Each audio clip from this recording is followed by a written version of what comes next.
A large pod of dolphins has been euthanised after stranding on a remote east coast beach. About 45 false killer whales and one bottlenose dolphin first stranded at Taylor's Bay on Mahia Peninsula yesterday afternoon.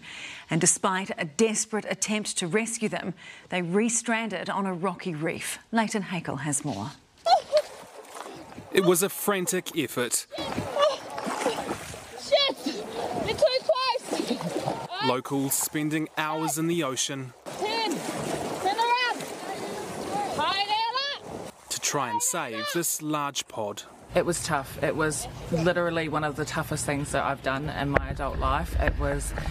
You don't realise how much strength you actually need to pull these beasts back into the water. Shannon Rogers was one of the first people there.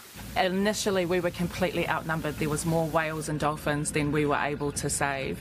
And then about 20 minutes later there was just a complete rush of people on the beach, and there was at least 100 people. The 45-odd false killer whales and one bottlenose dolphin first stranded before 2 p.m. yesterday at the rocky beach in Taylor's Bay. They were screaming.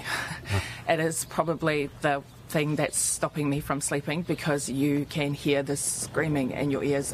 They were making more than a noise. They were really yelling out for help. It was a mammoth task, but the volunteers were able to refloat them, although not for long. In the end, they've re-stranded further around the point behind us here, in quite a remote, inaccessible place on a rugged reef. Matt Tong says when they arrived by boat, the whales were in a distressed state. Some had already died. So after speaking to local iwi, the decision was made to euthanise the rest. Really tough decision. Of course, we would love to have been able to refloat them again. But it was the most humane thing to do. False killer whales are one of the lesser known dolphin species, so while some remains will be buried by local iwi, others will be studied. With the tragic events that unfolded, there's got to be something in the haystack to look for that is a bit of positivity, and we hope to learn a lot more. Like why these creatures stranded in the first place. Leighton Hakel, Newshub.